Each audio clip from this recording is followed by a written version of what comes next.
Good day, everyone. So we are now doing an interview to different professionals who are related into education. And we will be asking them their point of views about what curriculum is for them. We are here now in San Jose Elementary School. We'll be asking the principal, Mr. Jimmy Gu, about his point of view on curriculum. Good morning, sir. Good Can morning. I ask you something about what is your point of view about curriculum? Well, when it comes to the curriculum, this is something to do with the number of subjects and how many minutes each subject will be taught. And aside from that, what are the methodologies and the teaching strategies that the teacher has to introduce so that learning will take place in the classroom. This includes the disciplining of our children. And when we talk about the curriculum, this is something to do also with the textbooks that we are going to use. What are the instructional materials that will suit to the level of our learners? Because you know, when it comes to teaching, there is a need for us to know the individual differences of our learners. So if you will be able to do a wrong methodology, naturally learning will not take place. And aside from that, in our present time today, we are using the K-12 curriculum. This is something to do with from the kindergarten and up to the grade 12. Long before, we only have 10 years when it comes to basic education, but this time we are now having 10 years when it comes to our basic education. So the curriculum that we are using now has something to do with the K-12 curriculum.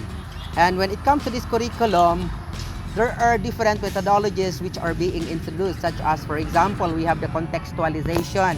We also have the theory introduced by Vygotsky. When it comes to this theory, there's something to do with scaffolding. That there is what they call the explicit teaching. When it comes to explicit teaching, we have, of course, the teacher has to discuss and guide the pupils. And after that, the pupils will do the act. It's still under the guidance of the pupils until such time that the pupils will be able to develop the skill and will be able to do a certain activity that will be introduced by the teacher independently. Okay. Thank you so much. Thank you so much. Okay, welcome. So God bless. Thank you, sir. We are now here in Imelda Central School to ask one of the best teachers here in Imelda Central School about his point of view and curriculum. Good day, sir. We just want to ask you on point of view about curriculum, or what is curriculum for you? Okay, good morning too.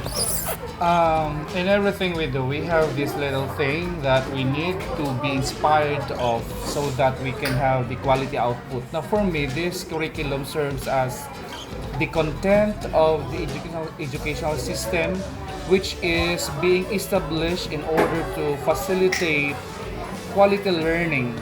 And we have these different types of curriculum.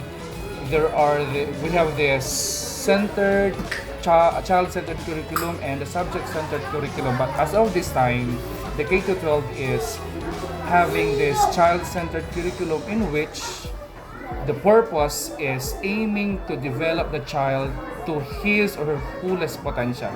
That's all. Thank you, sir.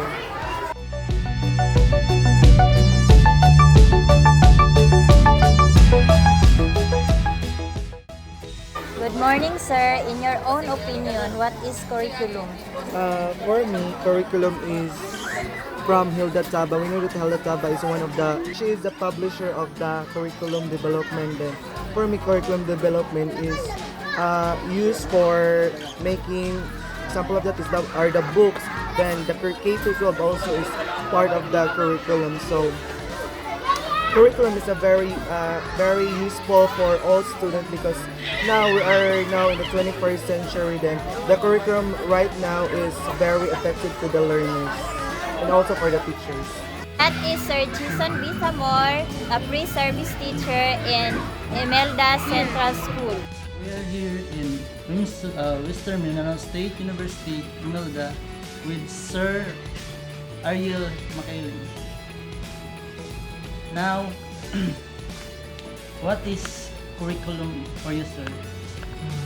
For me, curriculum is the different subjects, the different teaching materials, the different experiences to be taught by a teacher to her or his pupils or students. That is curriculum. Ako si Christine Eve Alikaway, taking course AB Filipino, Western Mindanao State University. At maraming salamat. Para sa iyo, ano ang curriculum? Ang curriculum ay mga subjects na itinuturo sa paaralan na kung saan naiintindihan ng mga estudyante. Yun lamang po. Salamat.